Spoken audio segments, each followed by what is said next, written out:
Nandi infrastructure corridor ಅಕ್ರಮಗಳಲ್ಲಿ ರಾಜ್ಯ ಸರ್ಕಾರ ನೇರ ಶಾಮೀಲಾಗಿದ್ದು ಅಕ್ರಮವಾಗಿ ಟೋಲ್ ಸಂಗ್ರಹಕ್ಕೆ ಸಹಕಾರ ನೀಡುತ್ತಿದೆ ಎಂದು ಕೇಂದ್ರ ಬೃಹತ್ ಕೈಗಾರಿಕೆ ಮತ್ತು ಉಕ್ಕು ಸಚಿವ ಎಚ್.ಡಿ. ಕುಮಾರಸ್ವಾಮಿ ಆರೋಪಿಸಿದ್ದಾರೆ.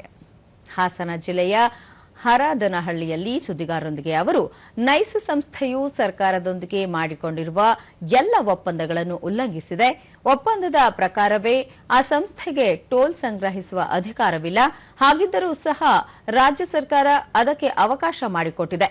ಸರ್ಕಾರದ ಪೂರ್ವಾನುಮತಿ ಇಲ್ಲದೆ ಇದುವರೆಗೆ ಸುಮಾರು 2,000 ಕೋಟಿ ರೂಪಾಯಿ ಟೋಲ್ ಸಂಗ್ರಹಿಸಿದೆ. 111 ಕಿಲೋಮೀಟರ್ ರಸ್ತೆ ನಿರ್ಮಾಣ ಮಾಡಬೇಕಿದ್ದ ನೈಸ್ ಸಂಸ್ಥೆ ಇದುವರೆಗೆ ಕೇವಲ 5 ಕಿಲೋಮೀಟರ್ಗಳಷ್ಟು ಮಾತ್ರ ರಸ್ತೆ ನಿರ್ಮಾಣ ಮಾಡಿದೆ ಎಂದು ಸಚಿವ ಕುಮಾರಸ್ವಾಮಿ ಹೇಳಿದರು. ಇದೇ ವೇಳೆ ಬಿಡದಿ ಟೌನ್ಶಿಪ್ ನಿರ್ಮಾಣದ ವಿಷಯವನ್ನು ಪ್ರಸ್ತಾಪಿಸಿದ ಸಚಿವ ಕುಮಾರಸ್ವಾಮಿ, ಈಗಲ್ಟನ್ ಕರಬು ಭೂಮಿಗೆ 12 ಕೋಟಿ ರೂಪಾಯಿ ಪರಿಹಾರ ದರ ನಿಗದಿ ಮಾಡಿದ್ದ ಸಚಿವ ಸಂಪುಟದ ನಿರ್ಧಾರವನ್ನು ಎತ್ತಿ ಹಿಡಿದಿದ್ದ ಅಂದಿನ ನ್ಯಾಯಾಧೀಶರಾದ ಗುರುನಾಥನ್ ನರೇಂದ್ರ ನೇತೃತ್ವದಲ್ಲೇ ಇದೀಗ ರಾಜ್ಯ ಸರ್ಕಾರ ಸಮಿತಿ ರಚನೆ ಮಾಡಿದೆ. ಈಗ ಈ ನ್ಯಾಯಾಧೀಶರು ಬಿಡದಿಯಲ್ಲಿ ಭೂಮಿ ಕಳೆದುಕೊಳ್ಳುತ್ತಿರುವ ರೈತರಿಗೆ ಪ್ರತಿ ಎಕರೆಗೆ 12 ಕೋಟಿ ರೂಪಾಯಿ ಪರಿಹಾರ ಕೊಡಿಸಲು ಸಾಧ್ಯವೇ ಎಂದು ಪ್ರಶ್ನಿಸಿದರು.